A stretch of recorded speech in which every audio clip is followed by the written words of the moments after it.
Practice series. So at REGSTAK, we are specializing in simplifying the medical device regulations so that you can absorb, interpret, and implement the regulations with clarity. So we approach regulations with real-time activities, demonstrations, and practical conversations like the one that we're going to have today with our guest speaker. So we have an amazing topic to discuss today with an amazing guest who is the right person to talk about it. And today's topic is going to be complaint handling process and a little bit of adverse event reporting. So it's going to mostly fall into the process specific bucket, which is going to be part of our tri-axis model that we follow here at REGSTAK, where we have country specific, product specific, and process specific. So today, the complaint handling process topic that we're going to discuss is going to fall into the process specific bucket with a little bit of demonstrations on the adverse event reporting as well. And one thing that makes this podcast very interesting and very unique is that we talk with young aspiring professionals. So I'm successfully having yet another professional here in this episode too. And we are going to learn about how they do their job and how do they think to the decisions and what actually works with them while doing their job. So that makes it really interesting. And not just conversations and not just like presentation type of thing. So this podcast is also going to have a demonstration about how you do your adverse event reporting with FDA. So that's going to be really, really helpful and insightful for everybody listening to this podcast. So I'm really happy to have Srinithi Kuppusamy with us today. So I'm going to have a good introduction for you, Srinithi. So she's a biomedical engineer with 7 years of experience in the medical device industry. So she's currently working as a senior associate in the post-market quality in GE Healthcare, where she's responsible for managing the post-market complaints and activities with the CT product portfolio within the GE Healthcare.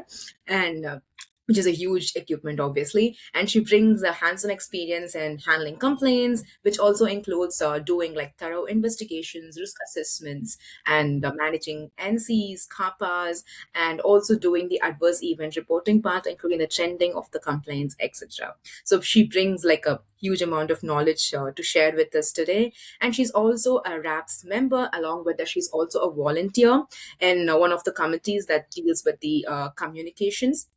And she is also RAPS RCC MDR certified professional, which means she has got amazing knowledge and expertise. UMDR 2017-745. She also enjoys conversations like this today. So about the quality and regulatory side of medical devices. I hope she enjoys the conversation today. So thank you so much for joining us, Srinithi. What do you think about joining? Thanks, Niveda, for inviting me to this podcast. And thank you so much for the REGSTAK team for the smooth execution of this podcast series and many more learning initiatives you people are doing. So it's really a great job. Yeah, I'm pretty much excited to talk about our today's topic. Yes. Well, thank you so much for that. Yes, so I just wanted to bring in like some highlights about what audience can expect out of this podcast. Is that as usual, we have like 5 interesting questions about the complaint handling process. It's going to be like very crisp and brief conversation about them. And at the end, we also have these final rapid fire type of questions like, what is one best practice and what is a myth about the complaint handling process? And apart from that, the most important thing is we also have like demonstrations on how to play around with the FDA MAUDE database and also how to do 3500A form for adverse event reporting. So the first question here for you, Srinithi, today is what is complaint handling in medical devices and why is it significant to screen all the complaints that you get after placing a device onto the market? So thanks, Niveda, for the question. So many manufacturers, especially in medical devices, think that once the medical devices are placed in the market, their job is done. So, but in reality, that is not a fact because that's where after the medical device is placed in the market, that's where the real job begins. So because no matter how good your design is, how well your device performs, real world evidences always gives you a new surprises, right? So that's where our complaint handling comes into it, and it is a crucial part in product lifecycle management as well as the manufacturer's QMS and regulatory complaints, right? So, in a short definition, maybe according to regulatory point of view, the complaint handling in medical devices is a formal systematic process set by the medical device manufacturers to receive, document, evaluate, investigate, and give the appropriate resolution to the complaint closure. To the significance, to the second question, what how significant is to have the robust complaint handling system? So it is pretty much consistent for all the medical device manufacturers. As we all know, we are into healthcare ecosystem, and our devices are used by trained clinicians, doctors, but also by patients and even a layman's, people who doesn't know anything about the devices. They are also using our medical devices. So once the device is placed on the market, there are chances that devices are exposed to diverse use conditions and different environmental factors, which may not be fully replicated during the pre-market testing. So during the pre-market, we do undergo certain tests to ensure that device is performing as intended. But when it comes to real world, it is completely different, right? So continuous monitoring of device performance after it is placed on the market is very crucial to ensure that my device is safe, reliable, and performance aspects are effective, right? Apart from that, apart from monitoring the device performances and everything, it is a regulatory requirement too. So that means it is mandatory to have the complaint handling system in your manufacturer's QMS, right? So regulatory, if you see the recent IMDRF session, which is held in Singapore, which is a 29th session, many regulatory authorities across the globe actually emphasized the post-market surveillance requirements, and they actually strengthened their requirements. Like previously, how the PMS requirements were and how they have changed is very phenomenal, and we can see how it is important to have that. So monitoring the device performances after the after it is placed on the market is very important. So to ensure it is in a product is in a safer side, and patients are making good use of that. So that's how I can say. Thank you so much for providing an amazing answer and also for highlighting the most recent trends in complaint handling and how the agency is looking into this complete process. This is a very major process within the QMS, and that's exactly the reason why we took this topic for discussion in this podcast. So, with that quick introduction, I would like to step into the second question of what are the different sources of product complaints? I understand that we have different modes of communication between us and the end users or the patients, and it could be anybody, the professionals, the physicians, Yeah. the nurses, technicians, a lot of people using our products, like you just mentioned. And what are the different channels of receiving these complaints, right? So that's something that many people wanted to know. There are a few channels that is like, yeah, we know this is where it's coming from, but there are a few places that we are not aware of. So, would you like to share something on that? So yes, yes. Thanks, Niveda, for again a great question. When we talk about the sources of product complaints, it is important to understand, where exactly they are coming from. So most often the complaints are raised by the customers who is using the device or end users, or it can be a healthcare professionals, doctors, or it can be anybody from the healthcare facilities. Apart from that, we do receive complaints. It's not like a complaint; it's like a device feedback from the marketing professionals, product distributors, or importers who actually, helps in selling the devices to the end users, and also service engineers and channel partners who actually help the manufacturers in device repairs or replacements. Since whenever the issue comes, they are the one who is visiting the site and getting the details about the device defects. So what they do is, sometimes we do receive complaints from field engineers as well. So they report the complaints, they log a case on behalf of customers or end users. Apart from that, we need to check regulatory databases as well. Depends on wherever we sold the products, to see if any device related defects are reported by the customers. So example, MAP database from FDA.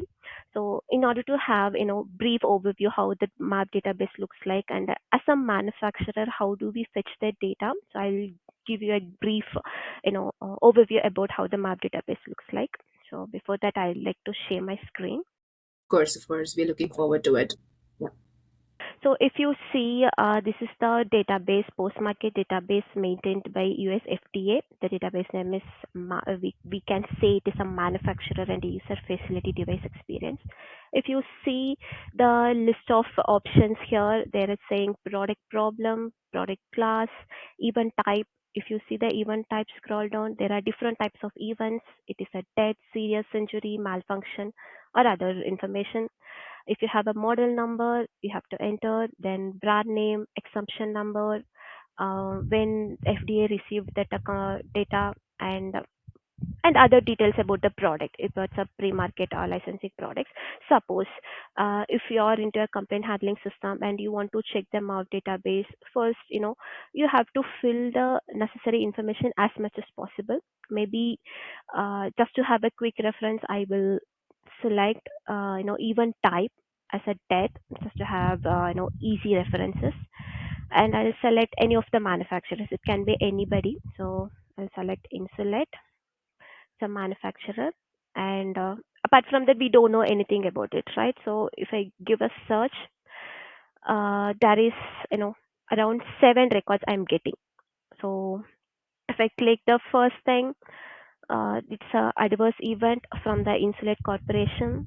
So here you can see the model number, what is the problem code, and IMDR of course, which is basically post-market codes, and what is the type of reportable event, which is a death, and manufacturer's narrative, and everything. They will actually summarize it along with appropriate product details. So this is how we can identify the product defects reported by the customers, and sometimes we don't get product complaints directly from the customers. So FDA has a different type of forms where customers can directly report it to the FDA. So similarly, whenever customer has any identified any adverse events, they report it directly to the FDA. So FDA will update it in the MAV database. As a manufacturer, we can go and see with the with the product details available with us, and we can search with the relevant data and fetch those information. So sometimes the complaints come in online using a dedicated link provided by the manufacturers for raising any device complaints, or most of the complaints shared via email to the official manufacturer's email ID, or sometimes field engineers or customers actually manually fill out the complaint form, and people who are in a healthcare facility can submit that complaint form either online or offline. So that is a mode of communication. It can be online or offline. So that's how it works.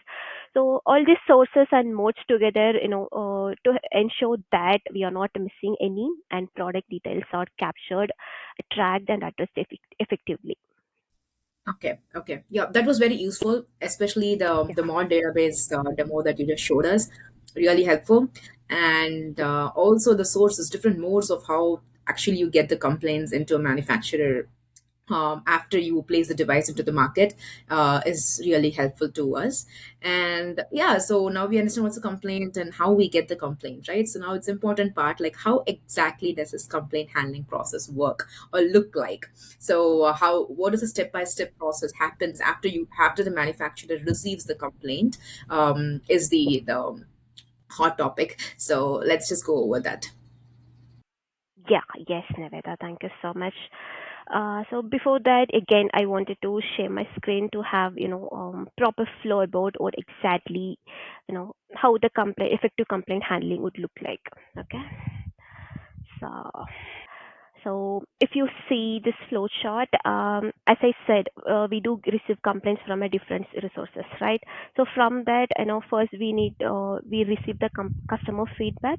It can be a written mode or verbal communication. So imagine you are a manufacturer and you are receiving a customer feedback like this, saying, "I do have a complaint about your product." So as a manufacturer, first we need to evaluate, is this actually a complaint or not? So how do we evaluate? We need to compare it with uh, standard definitions, which I have discussed earlier. So yes, we need to evaluate if it is a complaint or not. If it is not a complaint, we just need to provide appropriate rationale on why it is not a complaint and close it. And in case if it is a complaint, so what you have to do, the next step is to collect Yes, yes, yeah. So yes. So if it is a complaint, if you confirmed that whatever the customer feedback given is actually a complaint, means you just need to start getting more information from them, like who reported that issue, what exactly that issue is, when it occurred, and how the issue was, whether any user or patient impact, or if device contributed to this issue. So all those details you have to get from the customer. So this is the mandatory step if you confirm that the customer feedback is a complaint. And once you get enough information, you just need to go for the further analysis. And in order to determine the impact, in order to determine the complaint level, do you think if the information received is sufficient or not? So if you feel the information is sufficient, um, you can, yeah, if you feel the information is not sufficient, you can always reach out to either customer or field engineer or a person who reported this issue and complaint and update your complaint record. And if it is not, if the information is sufficient, I feel, yeah, whatever the information I got is okay and it is ready for the next evaluation, means you have to ask the further question. So whatever the customer alleged is an adverse event or not. So when I say adverse event, basically we just need to check any death, serious injury, or serious deterioration in person health, or any device malfunction has happened. So these are the adverse event terminologies. So we just need to check that. So yeah, after you review the complaint and you're thinking that no, this is not a death, this is not a serious injury, and this is not a device malfunction. So in such a case, you can proceed to actual investigation process, like what exactly the issue, what repairs have taken, and everything you need to document, and you do the risk assessment and everything.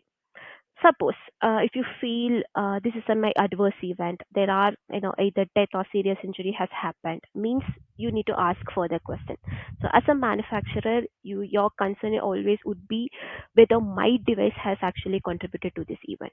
So if your device actually caused or contributed to this event, you need to have a further process. If not, you don't need to do anything, just do the proper investigation and risk assessment and document the justification for why it is not a reportable complaint and close it. Close the record, right?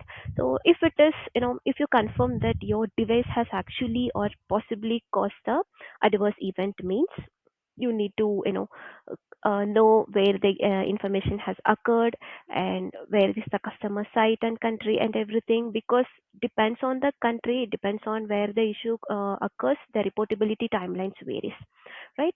For example, FDA, if any adverse event occurred in USA, FDA is our regulatory authorities, and FDA asking us to report any adverse events within 30-day timelines, so 30 calendar days. So similarly, if any events occurred outside of the USA, example, European Union, so if any death happened, you need to, have a different timelines for it, right? So it depends. So it is very important to understand where exactly the issue occurred, and you have to act accordingly based on the timelines. So within the report, you know the timeline, and you just need to collect as much information as possible. Similarly, do the investigations and create and submit the adverse event report. So once you submit the adverse event report within the timeline, you just document all the records, all the reports you have submitted to the regulatory authorities, everything you attach in the complaint report, and close it. And you have to retain the complaint for further analysis, right? So that's how a proper complaint handling in our manufacturing setup will look like. So managing the, identifying the adverse event early and reporting it within a timeline is very crucial. That helps a lot, especially with the flow chart. We understand the step by step process with more clarity, I would say. Yeah, so now I understand either you have a complaint or it's not a complaint. And then if it's a complaint, Yeah. whether it's adverse event reportable or not. And then if it's reportable, you do the reporting process by doing the investigation, finding out the root cause and everything, and then do a complete reporting to the authorities, whichever authority is involved in it. Or if it's not a reportable complaint, you just go ahead and then close the complaint by just doing a normal investigation and then taking it as like a non-adverse event type of report, type of Yeah. complaint. right? So that's how we close the complaint, and all these closed complaints needs to be retained as per the retention requirements as well. Yes. I agree to all these things. So what happens after we close the complaint? So that's the fourth question. So what happens after you close the complaint? Like, Yeah. do you do trending, and how does it look like after closing the complaint? Yes, yes, Nivea. That's actually a very thoughtful question because, manufacturers again will think once the complaint is closed, yeah, our job is done, right? But yeah, there are so many things we have to do after the complaint is closed. So to this question, I would say, right, as I said just now, so after the complaint is closed, we need to retain the complaint data as per the documentation requirements cited in ISO 13485, which is a QMS standards for medical devices, class 4, right? So yes, we need to retain the complaint data, and we retain the data, and what exactly we are going to do with that data. So that question will always pops up in our mind. So the next is we just need to monitor the trends of the complaints. So if I say trending, so we just need to see whether the customer, whether the complaints informed or issued by the customer is recurring. So this helps the organization, medical device organization, to understand whether the problem is an one-time occurrence or isolated issue, or it is kind of large pattern that actually needs that is giving us some information or some clue about some potential big thing, right? So all the complaint data, all the valid complaints, I would say, all the complaint data is trended based on the factors like device models, depends on the failure modes, depends on the severity of the issue. And this helps in comparing the similar complaints instead of relying on just one situation or one time occurrences. Okay. And I'd say it depends on the volume again. So we, it depends on the IB size and depends on the volume of complaints we do get. So the data is reviewed at the regular intervals. It is again defined by the manufacturer's quality system. So it depends on the manufacturers and depends on their IBs, right?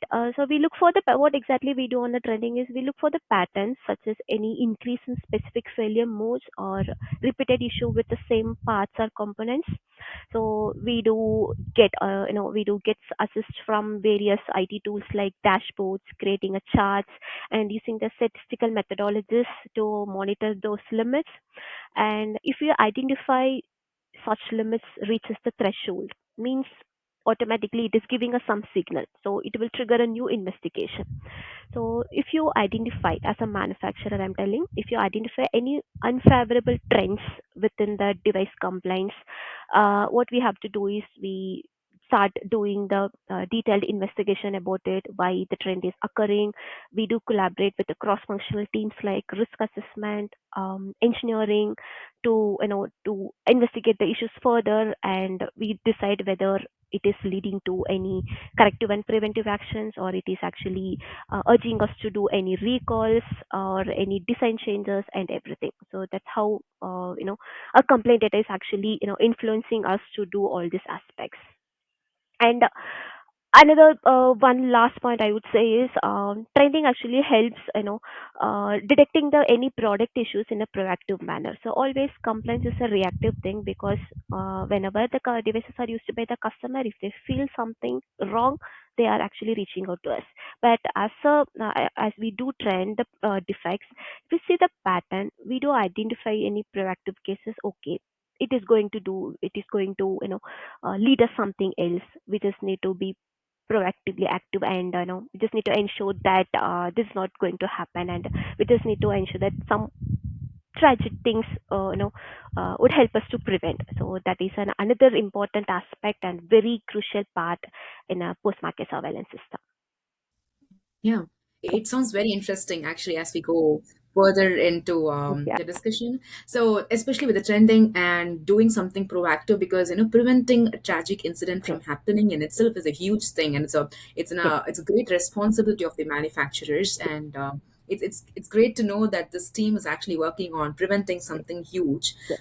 and also not just on the patient side, this is definitely preventing events, but also for the manufacturer, it actually prevents them from, getting a bad reputation later on because of the tragic events. Because the more Yes, adverse events they have, the more damages yes, to their reputation and for their yes, revenue and sales and everything. So this is actually yes, affecting all different systems within the organization, and also preventing a lot of incidents from happening in the field as well.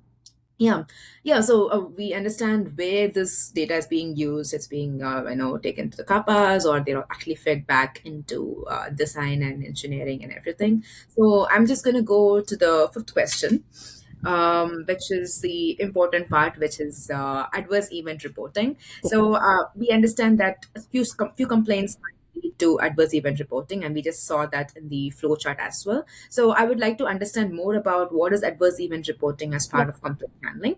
And also, we discussed about giving an example through how do we do the reporting, how to fill up the forms that is required for the FDA side of it. So, yeah, please share something on it. Yes, yes. Thanks, Niveda. And yeah, adverse event reporting is a very important part in a post-market surveillance system, right? So if you consider the U.S. regulatory requirements, 21 CFR 803 talks about specifically on adverse event reporting. How do you report the medical device adverse events, right?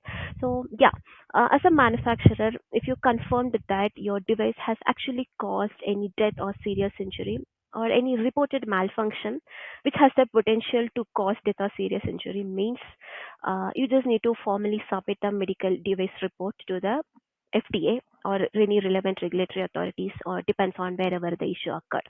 So within the required timelines, as I said earlier, right? So while submitting the adverse event report, ensure that you're able to get enough information as possible at the first time itself. So it's not necessarily that you just need to submit everything at a one time, but yeah, when you conclude my device has caused this event, you just have the evidences, right? So make sure you're documenting everything in a linear manner, and timely investigations and everything is performed. So I would like to share upon what exactly the form we used to submit the adverse event, right? So as a manufacturer, we do use some sort of a mandatory form which is actually defined by the FDA for all the manufacturers and economic operators across the globe. So I'd like to share that what exactly does it looks like. This is the MedWatch Form 3500A, which is used by user facilities, importers, distributors, and including manufacturers for mandatory reporting of adverse events. If I say mandatory, it's not like I can report it and I if I want, I would want to, and it's not like that. So wherever you identify any issues, you have to report it. So there are different sections in the MedWatch form. If you see the first section, which is patient information, so you can always, patient identifiers are again subjected to HIPAA acts. So it's not like you can mention everything about the patients, right? There are some restrictions to that. So as far as possible, according to our regulatory requirements, you just fill the details, patient identifier, age, uh, and everything. And if you see the next section, which is adverse event or product problem, so you just need to select if it is either adverse event or product problem. Suppose patient is died and patient got severe burnt. So these are all the examples of adverse event, some death or serious injury. If I say product problem, means there is some defect in my product which leads to some corrective and preventive action, or which made my product to withdraw from the market. So those are all product problems, means that has the potential to cause death or serious injury, right? So these are the example of product problems. So depends on the defect you are receiving. You just need to fill out the form accordingly, and what kind of impact it has created, your device has created on a end user. You just need to select either a death, or it is a life threatening case, or any hospitalization occurred and everything, and of course date of event, um, date of this report when you're going to submit this report, and you have to describe the event. What exactly has happened. It include who reported the issue, what happened, when happened, how it had happened, and everything. You just need to document all the things, right? Just need to document everything. And yeah, these are some of the relevant test cell laboratory data and which you confirmed that yes, adverse event has happened. So yes, whichever the fields is applicable to you, you just need to identify and fill it out. And any other relevant history, including pre-existing medical conditions of the patients, like any allergies, pregnancy, and all those things. And if you see the section C, which is called the suspect products, because whenever you use a product, it depends on what kind of products you are using. In case if it is a CT scanner, means there are accessories to be used along with the actual during the diagnostics. So if any adverse event happened during the CT scanning, we just need to ensure whether any accessories are used or whether any accessories contributed to this event. So if it is an accessories, what is the manufacturer of that? So all those details you have to capture again: product name, unique ID, who is the manufacturer, and yeah, it depends on whether it's a dose or amount. Again, it depends on the intended use of your device, and what is the treatment, and what is the diagnosis, what exactly your device is used for, whether it is a drug, cosmetics, product types, and everything. You just need to fill out wherever it is applicable to you. And yeah, so how much number of products? If you see more than one product is contributed to this adverse event, you just need to fill out everything as I explained earlier. And yes, so a list of medical product and treatment given at the same time. So what kind of product you were using, and whether it is for therapy, means what kind of therapy you were using. So all those details you have to capture. And again, suspecting your medical devices. So it is your medical device, means okay, my device has contributed to this event, means you have to write what is a brand name, illegal manufacturer name, expiration date, UDI number, and all those things wherever it actually helps the FDA to identify your device, well, what exactly your device and everything. And who is the operator, whether it is a single use or reprocess the device, whether device serviced by the manufacturer or any third party servicer, and all those things you have to capture. And yes, if you see the section E, this is our initial reporter. So what is your first line information about the complaint? Who actually reported the complaint? So basically, it is from, most of the time, it is from customers. So we just need to document those names: customer name, address, where exactly the issue happened. So whoever issued the, whoever told the issue, it is they are healthcare professional or not. Just need to fill out everything. What is their occupation? If you scroll down, there are different options you will be getting. So you just need to select. uh, just need to know whether it is a initial reporter. Did they send any report to FDA already? You just need to capture those information as well. And yeah, so this is the section. Section F is for user facility or importer. So this is not for the manufacturer. So customer side, whoever in the hospital or healthcare facility, they will take care of this section, right? So they will fill everything, whatever they want. And H section is for device manufacturers only. Yes. So as a manufacturer, we just need to check what is the reportable type, and when they manufacture the device, what kind of follow, if it is a follow-up report, what kind of follow-up, and everything they have to mention. And this is adverse event problem. This is like a problem codes, which we say it is a IMDRF codes, which is consistent across all the regulators, and we just need to fill it out. And if any remedial action, that means any FMI or recall happens, we just need to inform them what kind of remedial action you have taken. So recall means taking the product out from the market. Repair means repairing the device, as I said. So replace. So what kind of actions you have taken? You just need to update that. And any additional manufacturers thing says that if you are not able to get some information, so you just add a justification, says for so and so reasons I'm pasting this and I'm not giving this. So all those things you have to update. And yes, so once you fill the relevant informations, you just formally submit it to the FDA via official email ID they have provided, or yes, through your internal post-market surveillance systems. So that's how you can submit your FDA, sorry, adverse event. Yeah, that was very useful, and thank you so much for sharing and going over this 3500 form, and that is going to be really insightful for people who are watching this podcast, I would say. So yes, so we are happily done with our five questions, and I hope it was very helpful for to all of them. And I'm not going to leave you there again. So we always have this final rapid fire type of questions where I ask about one best practice you working in your job do in order to increase your productivity, because complaint handling is a lot and I could see how Yeah. important it is and how much you have to handle. So what's one best practice that you would like to share for people who are doing the same job as you? Sure, Nived. I would definitely tell that. And I feel whoever is working in post-market surveillance or whoever is doing the complaint handling, everybody should know this.